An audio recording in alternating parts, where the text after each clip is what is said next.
William of Orange, leader of the Dutch revolt against the Spanish, founder of the House of Orange-Nassau, ancestor of the Dutch monarchy and the first leader of an independent Netherlands, said in 1577, "Do not further oppress the Anabaptists, but allow them to open their shops and to pursue their occupations." It was the first declaration of freedom of religion granted to Mennonites. Anabaptists were persecuted severely. Catholics imprisoned and burned Anabaptists as apostates and unfaithfuls. Lutherans exiled or beheaded them for blasphemy and sedition or betrayal.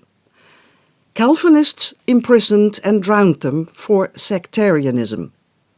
The fate of thousands of martyrs prompted Mennonites to seek freedom of religion. Some fled to other countries.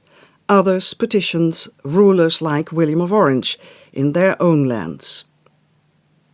When counts, kings or queens offered refuge, Mennonites migrated to their territories.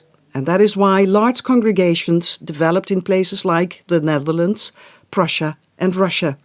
Special privileges drew others to Canada, the United States and Latin America.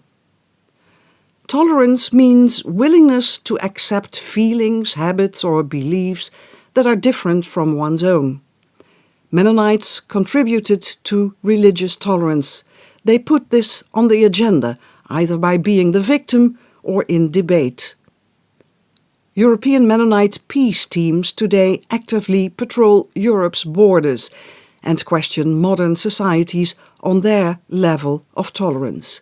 In present times, being tolerant is one thing, being tolerated is another.